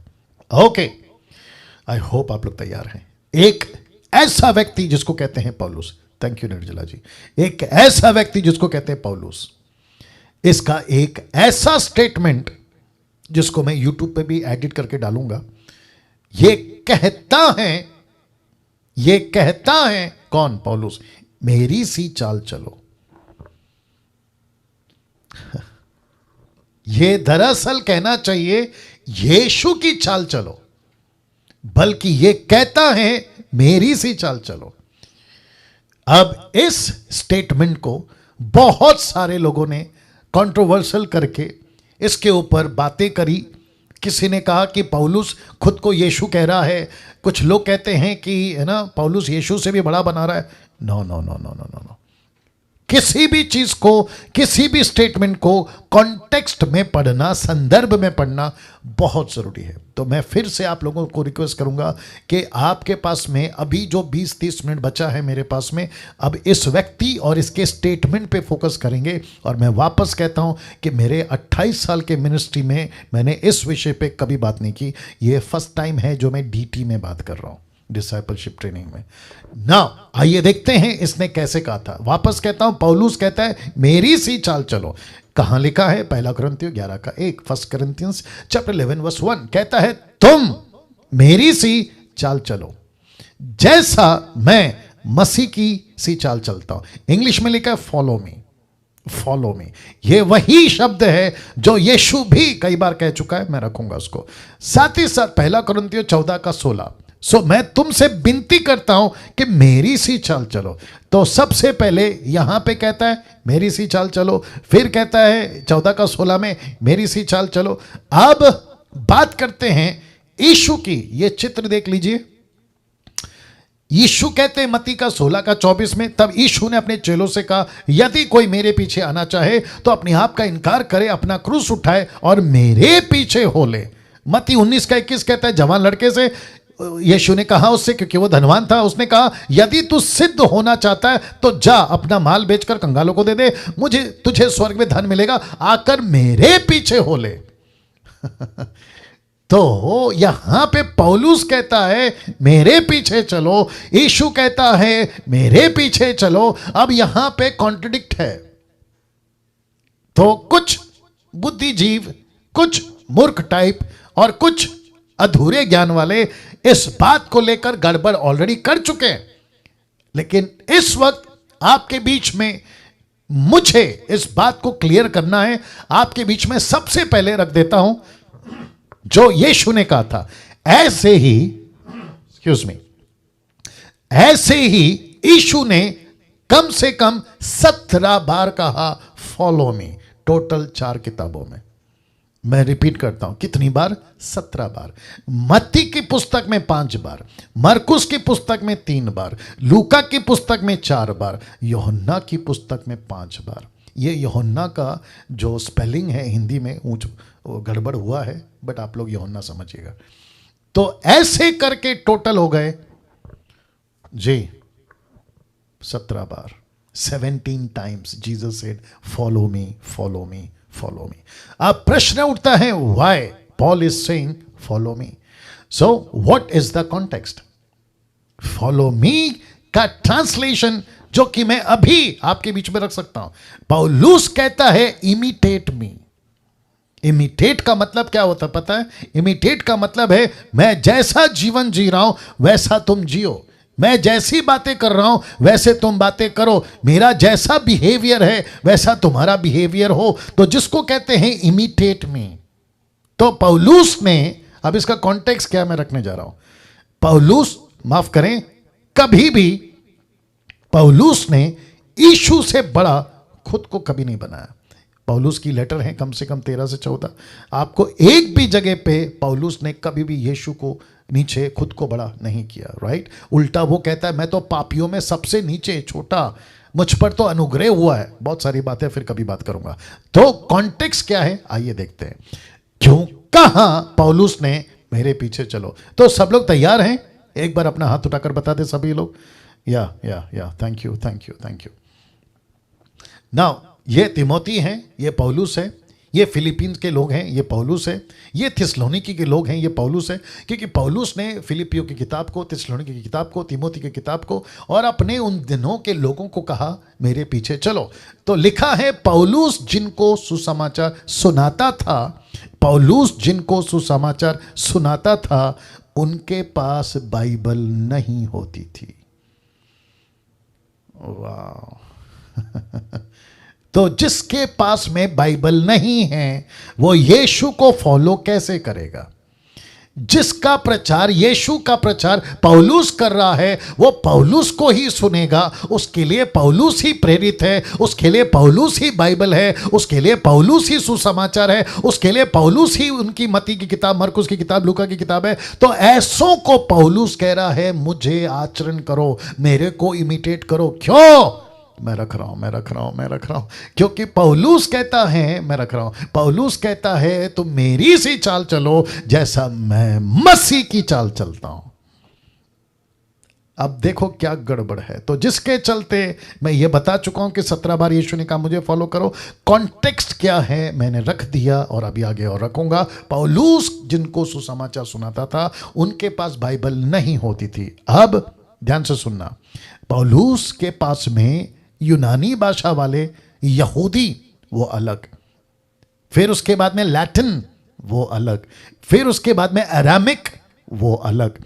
लेकिन पौलुस एक ऐसा प्रेरित था, बहुत ध्यान से सुनना, रोमियो किताब उसका 15 का 16, वो कहता है कि मुझे यीशु ने अन्य जातियों का प्रेरित बनाया। यस और नो? तो पौलुस किसका प्रेरित है? अन्य जातियों का।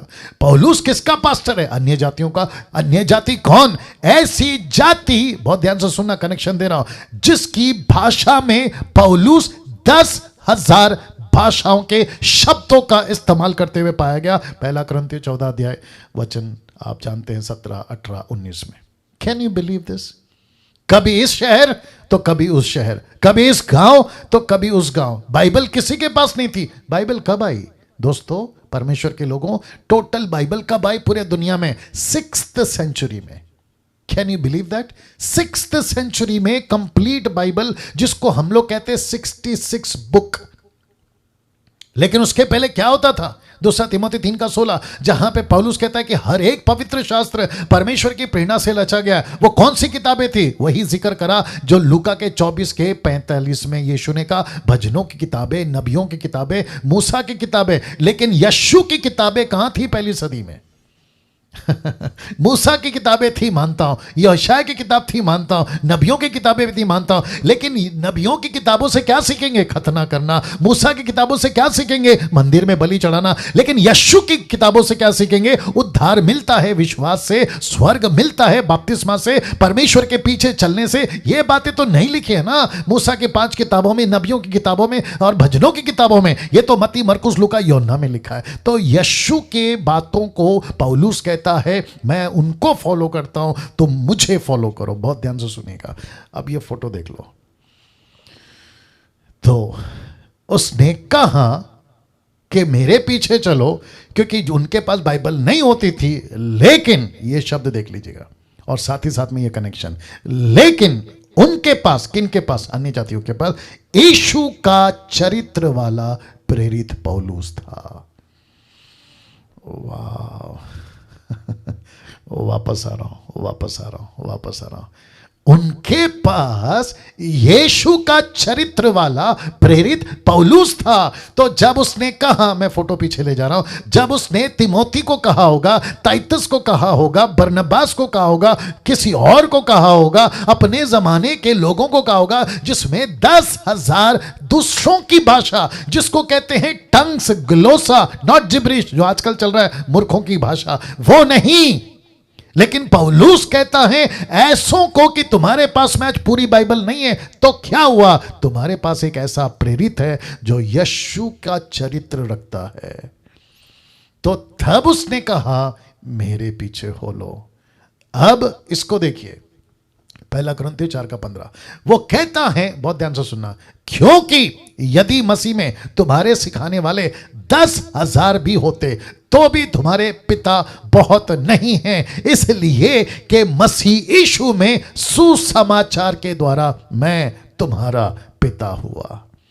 दूसरे शब्दों में, जैसे संसारिक बाप होते हैं ना, बच्चे बाप की सुनते हैं, वैसे ही कम से कम 10,000 चर्च, 10,000 भाषा, 10,000 डिनोमिनेशन उस वक्त में जो ये लेकर चला होगा या स्थापना की होगी। यूट्यूब के लोगों, आप भी सुनेगा, ऐसे लोगों को कहता है कि मैं, जैसे तुम अपने पप्पा को, जो शारीरिक पप्पा है ना, उसको पिताजी, पप्पा, अब्बा कहते हो, वैसे ही मैं तुम्हारा आत्मिक पिता। दूसरे शब्दों में हम ये कॉन्सेप्ट लेके नहीं चलते कि किसी को आत्मिक बुलाओ या पापा बुलाओ, नो। लेकिन ये कह रहा है कि सुसमाचार के द्वारा मैं तुम्हारा पिता हुआ। क्यों? क्योंकि मैंने तुमको यीशु से मिलाया। और इसी का कॉन्टेक्स्ट है इसका अगला वचन, 15 के बाद 16 आता है, लिखा है, सो मैं तुमसे विनती करता हूं मेरी सी चाल चलो। सी, इमिटेट मी। क्यों? क्योंकि तुम्हारे पास बाइबल नहीं है। क्यों? क्योंकि तुम्हारे पास में मत्ती, मरकुस, लूका, योना नहीं है। क्यों? क्योंकि तुम्हारे पास में यीशु का कोई भी टीचिंग नहीं है। पतरस नहीं पहुंच सकता तुम्हारे पास क्योंकि वो तो यहूदियों की सेवा कर रहा है। बाकी फिलिप नहीं जा सकता क्योंकि वो कोई और देश में। बाकी जितने चेले हैं, थोमा तो भारत चला गया, वो तो भारत में, एशिया में जाकर काम कर रहा है। लेकिन मैं अकेला पौलुस हूं जो मुझे मेरे कंधे पे अन्य जातियों को सुसमाचार सुनाने का सेवा दिया है। मैं तुम्हारे पास आता हूं, जाता हूं, उठता हूं, बैठता हूं और मैं तुमको वचन सुनाता, तो मुझे फॉलो करो। क्यों? क्योंकि उन दिनों में ऐसे लोग थे। मैं रख रहा हूं। इसको देखिए, लिखा है फिलिप्पी 3:17 में, हे भाइयों, तुम सब मिलकर मेरी सी चाल चलो। वापस आ गया तुम मेरी सी चाल चलो। अब इसको देखो, और उन्हें पहचान, मार्क देम, उन्हें पहचान रखो। किसको? मैं रख रहा हूं, जो इसी रीति पर चलते हैं जिसका उदाहरण तुम हम में पाते हो। इसका मतलब है कि पौलुस कहता है कि मैं अकेला नहीं यीशु को फॉलो कर रहा हूं, ऐसे बहुत सारे और भी हैं, उनको मार्क करो, मतलब उनको पहचानो और उनको भी फॉलो करो। तो इसका मतलब है, इधर देख लो, उन्हें पहचान, मार्क देम, रखो, उन्हें पहचान रखो, मार्क देम। कौन है ये? पौलुस की तरह और भी कई थे। ये कहां मिलता है? ये यहां मिलता है। कहां लिखा है? देखो, पहला थिस्सलुनीके 1:6 में लिखा है, तुम बड़े क्लेश में होकर, तुम बड़े क्लेश में पवित्र आत्मा के आनंद के साथ वचन को मानकर हमारी और प्रभु की सी चाल चलने लगे। तो पहला क्या कहता था? मेरी चाल चलो। अभी क्या कहता है? हमारी चाल चलो। तो इसका मतलब है, वो कह रहा है कि मेरे जैसे और भी बहुत सारे लोग हैं जो यीशु को फॉलो करते हैं, जो सही शिक्षा को फॉलो करते हैं। कहता है कि उनको पहचान लो, मार्क देम, उनको पहचान के रखो। अगर तुम मुझे सुनते हो, प्रेज गॉड, डैनियल राज को सुनते हो, प्रेज गॉड, निर्जला को सुनते हो, praise God, pastor Paul, pastor Suresh, pastor Raman, pastor sister Hephzibah और बहुत सारे लोग हैं, पास्टर शिबानी, सिस्टर शिबानी, ऐसे बहुत सारे लोग हैं, तुम उनको सुनते हो, सिस्टर आशा विलर, या और भी ऐसे लोग हैं, आप उनको सुनते हो, मार्क देम। और फिर कहता है कि जैसे हमें सुनते हो, तो पौलुस कहता है कि हमारी और प्रभु की सी चाल चलने लगो। तो पहला कहता है मेरी चाल, अब कहता है मेरे जैसे और भी हैं, उनको भी पहचानो। तो पौलुस ने कभी नहीं कहा कि यीशु को फॉलो नहीं करना, उसने कहा कि यीशु के जैसे आचरण रखने वालों को फॉलो करो। और यही कहता है दूसरा थिस्सलुनीके 3:7 में, क्योंकि तुम आप जानते हो कि किस रीति से हमारी सी चाल चलनी चाहिए। पहला क्या कहता है? मेरी चाल। अब क्या कहता है? हमारी सी चाल चलो, क्योंकि हम, प्लूरल वर्ड है, हम तुम्हारे बीच में अनुचित चाल ना चले। वाह! इसका मतलब है उन्हें पहचानो, मार्क देम, पहचान के रखो। कैसे होते थे ये लोग? मैं रखने जा रहा हूं, कैसे होते थे ये लोग जिनको मार्क करना है और आज भी करना है। मैं इसके ऊपर आऊंगा। गलतियों 3:20, कैसे थे ये लोग? देखो, मैं बताता हूं कैसे थे। उसमें से पौलुस था और बाकी लोग थे। कहता है कि मैं, इसलिए मैंने मैं को लाल किया, लिखा है कि मैं मसीह के साथ क्रूस पर चढ़ाया गया हूं। अब मैं जीवित ना रहा, पर मसीह मुझ में जीवित है। ये ऐसे लोग होते थे जिनको पौलुस कहता है हमारी सी चाल चलो, जिसको पौलुस कहता है मेरी सी चाल चलो, जिसको परमेश्वर कहता है कि इनकी सी चाल चलो। क्यों? क्योंकि ये सारे के सारे यीशु की चाल चलते थे, यीशु के पीछे चलते थे। आज 10% अभी भी ऐसे सच्चे सेवक हैं जिनको पहचान कर आप फॉलो करें,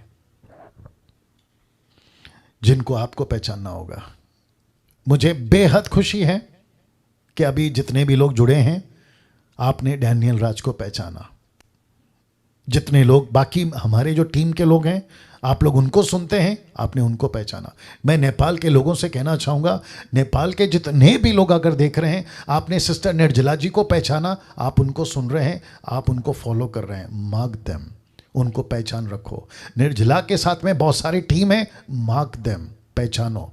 पास्टर पॉल के साथ में कई लोग हैं, मार्क देम। सुरेश कामले साहब के साथ बहुत सारे लोग हैं, मार्क देम। ऐसे जितने भी प्रीचर से बाहर, मसीह मंथन के बाहर, 10% पौलुस कहता है मैं रख रहा हूं। पौलुस कहता है मार्क देम, उनको पहचानो, उनको पहचानो। ऐसे कौन कौन हैं जो यीशु की सी चाल चलते हैं? बाइबल नहीं था उन दिनों में, आज बाइबल है। सुसमाचार नहीं था उन दिनों में, 4 गॉस्पेल, मत्ती, मरकुस, लूका, आज है। उन दिनों में वैसी टीचिंग नहीं थी, आज है। मार्क देम, उनको पहचान लो, उनको पहचान लो और ऐसों के पीछे चलो जिसने खुद को त्याग दिया है, और उनकी तादाद है सिर्फ 10%, सिर्फ 10%। अब इसको देखो, क्योंकि आज मसीहत बिना जाने बहुतों को, शब्द देख लीजिएगा, फॉलो कर रही है। बिना जाने, बिना जाने, मैं रिपीट कर रहा हूं, बिना जाने। क्योंकि आज बहुत सारे लोग हैं नहीं जानते ना। जब आप मेरा प्रचार अभी सुन रहे हैं, मैं अभी रखूंगा कुछ चीज और, जब आप मेरा प्रचार सुन रहे हैं, मैं सबको रिक्वेस्ट करता हूं, प्लीज हाथ जोड़ के रिक्वेस्ट कर रहा हूं, आप मुझे मत फॉलो करिए। कब तक? जब तक मैं यीशु को फॉलो नहीं कर रहा हूं। आप मुझे जरूर फॉलो करिए अगर मैं यीशु को फॉलो कर रहा हूं। वैसे ही मैं सबकी बात करूंगा। आप जितने मसीह मंथन के प्रीचर्स हैं, लैंग्वेज के हिसाब से कोऑर्डिनेटर्स हैं, आप उनको फॉलो करते हैं ना, मत करिए। क्यों? अगर वो यीशु को फॉलो नहीं करे तो मत करिए।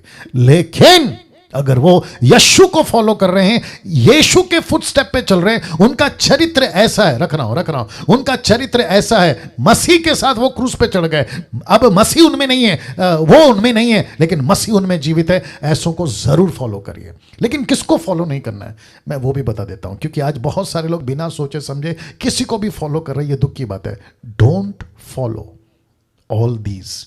ये कौन कौन है मैं रख रहा हूं आपके बीच में, मैं लिस्ट रखने जा रहा हूं। Don't follow all these. ये फोटो देख लीजिए पहले। इसको कहते हैं रनिंग आफ्टर मनी। फिर लिखा है सेल्फ प्रमोटिंग। फिर लिखा है वर्ल्डली लाइफस्टाइल। फिर लिखा है फॉल्स लीडर्स। ऐसों को कभी कभी फॉलो नहीं करना, जिसके चलते मैंने लिख दिया है don't follow all these. YouTube के लोगों, बहुत सारा कचरा आप लोग खा रहे थे, वो तो शुक्र है इस लॉकडाउन की वजह से आप लोग बच गए। शुक्र है लॉकडाउन के चलते आपको बैठकर सीखने का मौका मिला। शुक्र है कि लॉकडाउन के 1, 7, 8, 9 महीने में परमेश्वर ने आपकी कमर तोड़ी है। कमर तोड़ी है अपने वचन के डंडे से, लकड़ी से आपकी कमर तोड़ी है। नहीं तो आप लोग सीधा जलेबी थोड़ी थे। आप तो भाग रहे थे ना तेल पानी रुमाल के पीछे। आप तो भाग रहे थे ना कभी इसके पीछे तो कभी उसके पीछे। पास्टर जी प्रार्थना कर दो, सर पे हाथ रख दो, कभी नीचे गिर रहे हैं, कभी लोटपोट हो रहे। ये हालत थी आपकी। और ऐसों को फॉलो कर रहे थे जो पैसों के पीछे भागते हैं। Running after money, self promoting preachers, ऐसे लोग हैं ये। फिर वर्ल्डली लाइफस्टाइल है इनका, और फॉल्स लीडर्स हैं। हम इनको फॉलो कर रहे थे। मैंने इसलिए तो लिखा ना, वापस रख दे रहा हूं। आज बहुत सारे लोग बिना सोचे समझे फॉलो कर रहे हैं। मैं एक स्टेटमेंट यहां पे देना चाहूंगा, बहुत ध्यान से सुनिएगा। ऐसे किसी परमेश्वर के दास को, पास्टर को, लीडर को फॉलो नहीं करना। नंबर 1, जो इस कैटेगरी में नहीं है। मैं मसीह के साथ क्रूस पर चढ़ाया गया, अब मैं जीवित नहीं रहा, पर मसीह मुझ में जीवित है। अगर ऐसी क्वालिटी है, क्या लिखा है? मार्क देम, पहचान लो उनको। आपने डैनियल राज को पहचाना, प्रेज गॉड। नहीं पहचाना, मार्क देम, मुझ जैसों को पहचानो। सिस्टर निर्जला जी जैसों को पहचानो, पास्टर पॉल को जैसे को पहचानो, पास्टर सुरेश जैसे लोगों को पहचानो। और ऐसे जितने भी 10% जो हम सही लोग हैं, वापस रख देता हूं, हम जैसे 10% लोग सही है, हमको पहचानो और फिर हमको फॉलो करो। यूट्यूब के ऊपर बहुत सारे लोग हैं जो बहुत ये वाले कैटेगरी में आते हैं, ये वाले कैटेगरी में मत करो इनको फॉलो। बहुत सारे ऐसे लोग हैं जो सेल्फ प्रमोटिंग करते हैं खुद को, वर्ल्डली लाइफस्टाइल है, फॉल्स लीडर्स हैं। इसका मतलब है इसमें बहुत सारे ऐसे लोग हैं। मत नहीं करना, मैं रिक्वेस्ट करता हूं, नहीं करना। अगर आपने उनको मार्क नहीं किया, कौन कह रहा है? खुद पौलुस कह रहा है। किसके वजह से कह रहा है? और आप कौन है? आप यहूदी नहीं है, माफ करिए। आप किसके लाइन में आते पता है? आप पौलुस के लाइन में आते, यानी कि अन्य जाति। आपके पास में कौन सी लेटर पहुंची? यीशु की पहुंची, प्रेज गॉड। लेकिन आपके पास में 13 से 14 लेटर किसकी पहुंची? पौलुस की। तो दूसरे शब्दों में यीशु मसीह ने अन्य जातियों को जीतने के लिए जो अपने चेलों को भेजा था, आप उसकी लिस्ट में आते हैं। तो पौलुस कहता है पहचानो कि तुम किसको फॉलो करें। और ऐसे डंके की चोट पे मैं रख रहा हूं, वापस जाना पड़ेगा पीछे, माफ करिएगा, मैं रख रहा हूं। पौलुस जैसा आदमी कैसे कह सकता था कि मेरे पीछे चलो? कैसे बोल सकता था? क्योंकि लिखा है मैं मसीह के पीछे चलता हूं।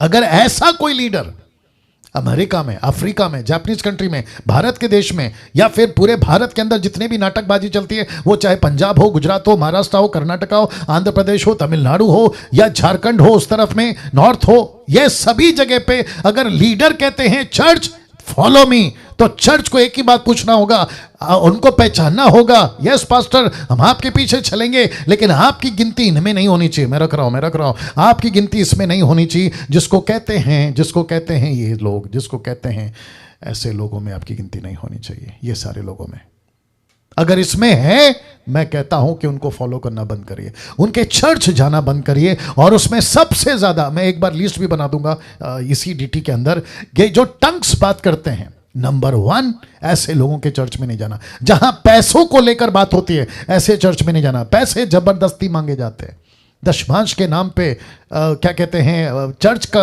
आज फंक्शन है, पास्टर का बर्थडे है, हम जो है कन्वेंशन कर रहे हैं, हम जो है ये कर रहे हैं, वो कर रहे हैं, आपको देना ही होगा। ऐसे कितने लोग हैं, प्रार्थना का 10,000 अलग, प्रार्थना का 15,000, फोटो खिंचाने का पैसा अलग, पास्टर के साथ में खाना खाने का अलग। ये सारा नाटकबाजी अगर चल रहा है, ऐसों को फॉलो करना बंद करिए। जो वचन के साथ में फॉल्स लीडरशिप में चला रहे हैं, वचन कहीं और है, कॉन्टेक्स्ट कहीं और है, सिखा कहीं और है, ऐसे लोगों को फॉलो करना बंद करिए। जिसके चलते मैंने लिख दिया था कि बहुत सारे लोगों को पता ही नहीं है कि वो किसको फॉलो कर रहे हैं। माँ बाप ने गए थे, बच्चे जा रहे हैं वही चर्च में, बोला कौन सा चर्च है, मदर चर्च है। चर्च कैसा है नहीं चेक किया, पास्टर कैसा है नहीं चेक किया। मैं वापस कहता हूं, मुझे बहुत बहुत ज़्यादा तकलीफ है, और मैं उसी वजह से, देखो क्या लिखा है, मार्क देम, कहाँ गया हो, मैं रख रहा हूं, ये देखो, मार्क देम, फिलिपियो 3:17 याद रखना। हे भाइयों, तुम सब मिलकर मेरी सी चाल चलो, उन्हें पहचान रखो, मार्क देम, जो इस रीति से चलते जिसका उदाहरण तुम हमसे पाते हो। अगर ऐसे सही लोग हैं, आप उनके पीछे चलो। अगर सही लोग नहीं हैं, जो कि मैं संडे को वापस से प्रचार करूंगा, जिसका जिक्र यीशु ने किया कि बहुत तेरे यीशु के पास में नहीं जा पाएंगे, 3 तरह की कैटेगरी है, मैं रखूंगा संडे के दिन, तो मार्क देम। वाह, कैसा लगा, मार्क देम, ऐसे लोगों को पकड़ो। मुझे बेहद खुशी है कि मैं इस तरीके का हूं। मुझे बेहद खुशी है कि आप लोग जितने भी अभी जूम पे हैं, आप लोग की गिनती इसमें है। मुझे बेहद खुशी है कि 1.5 लाख जिन्होंने मेरे को सब्सक्राइब किया है, आपकी गिनती इसमें है। मैं मसीह के साथ क्रूस पर चढ़ाया गया हूँ, अब मैं जीवित ना रहा पर मसीह मुझ में जीवित है। ऐसे 10% लोगों को ज़रूर फॉलो करिए, ऐसे 10% लोगों को ज़रूर फॉलो करिए। ऐसे लोगों को फॉलो मत करो जो तेल बेच रहा है, पानी बेच रहा है, खुद को बेच रहा है, प्रार्थना को बेच रहा है, प्रचार को बेच रहा है और सेल्फ प्रमोटिंग है। डोंट फॉलो देम, मेरी रिक्वेस्ट है आपसे, otherwise you will lose your salvation for ever.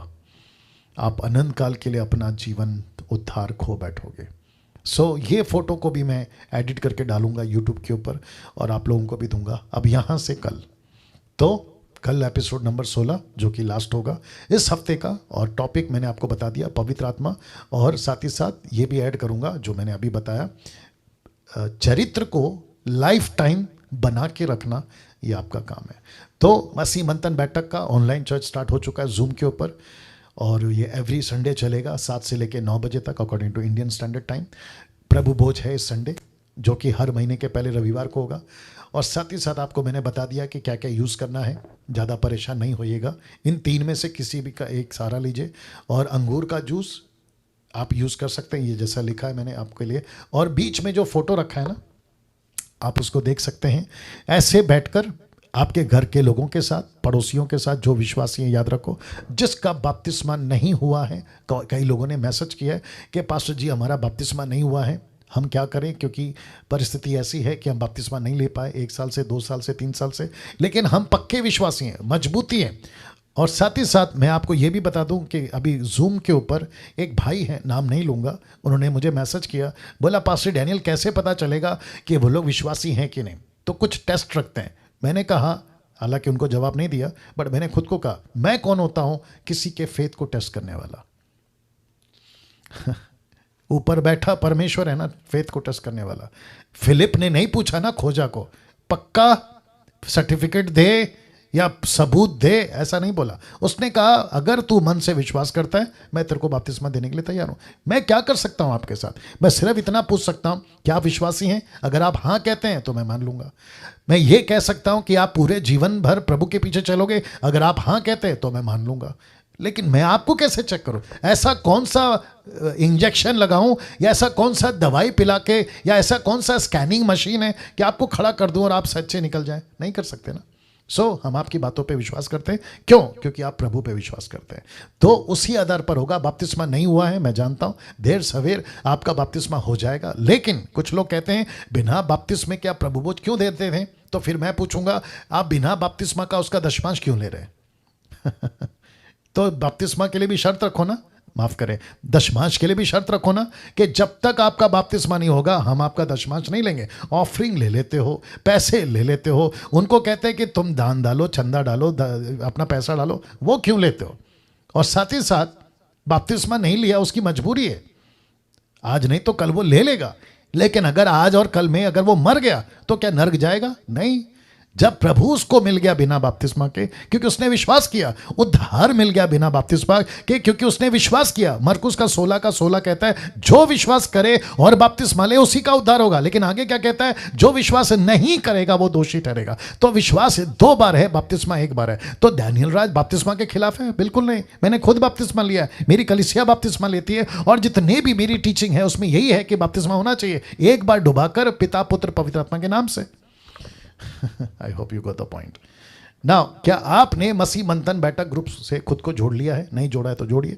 YouTube के लोगों जोड़ लीजिएगा, साथ ही साथ मेरे चैनल को सब्सक्राइब भी कर लीजिए अगर नहीं किया है। मसीह मंथन बैठक का ऐप आ चुका है जो कि काफ़ी टाइम से, अगर आपने डाउनलोड नहीं किया प्लीज़ कर लें। फेसबुक आ चुका है, अगर आपने डाउनलोड नहीं किया कर लीजिए। और साथ ही साथ मसीह मंथन का वेबसाइट है www.masihmanthan.com, उसको भी आप लोग जो हैं ले लें। और अब कल मिलेंगे हम एपिसोड नंबर 16 पे, 16 एपिसोड पे, एपिसोड नंबर 16 पे। और कल 7:30 बजे आपके बीच में डैनियल राज फिर आएगा, लास्ट टॉपिक इस चरित्र को लेकर। और वापस कहता हूं टाइम पे आइए, अद्भुत बातें आप लोग सीख रहे हैं। आइए प्रार्थना करके समाप्त करते हैं। Thank you Lord, worship you पापा, थैंक यू डैडी। सृष्टिकर्ता पिता यीशु के नाम में आपके महान उपस्थिति में है प्रभु, धन्यवाद देते हैं। प्रभु जी आपसे प्यार करते हैं, यीशु आपसे प्यार करते हैं। क्या जीवन, क्या बातें, क्या प्रकाशन, क्या वचन, जिसके पीछे गर्व से बोल सकते हैं कि हम सब यीशु के फॉलोवर्स हैं, हम यीशु के पीछे चलने वाले हैं। प्रभु जी ये चरित्र का टॉपिक, ये कैरेक्टर का टॉपिक जो आपने लगातार 3 दिन से आप हमें सिखा रहे हैं, प्रभु जी मैं आपका उसके लिए धन्यवाद देता हूं। अद्भुत प्रकाशन के साथ आप लोगों से बात कर रहे हैं, उसके लिए आपका धन्यवाद देता हूं। साथ ही साथ प्रभु यूट्यूब जूम के ऊपर अभी जितने लोग जुड़ते हैं प्रभु जी, मैं विनती करता हूं उन सभी को यीशु के नाम में आप अपने नजदीक, आपके पीछे अच्छे चरित्र के साथ, भक्ति के साथ, तेरे भय के साथ चलने वाला बना। और मुझे 3 महीने के बाद जब ये डीटी खत्म हो जाएगी प्रभु, इन्हीं में से पतरस दे, पौलुस दे, स्टीफन दे, फिलिप दे, ऐसे लोग दे जो जगत को उलट पुलट करने वाले बने। वो चाहे पुरुष हो या स्त्री हो, लड़का हो या लड़की हो, जवान हो या बुजुर्ग हो, ऐसे लोग दे प्रभु जो तेरी महिमा कर सकेंगे। आदर महिमा आपको देते हैं, ये प्रार्थना यीशु के नाम से मांगते हैं, सुने और दया से कबूल करें, आमीन। यूट्यूब के लोगों ध्यान रखिएगा, कल फिर आएंगे, आप लोग भी मिले। और जूम के लोगों, थैंक यू, जूम के लोग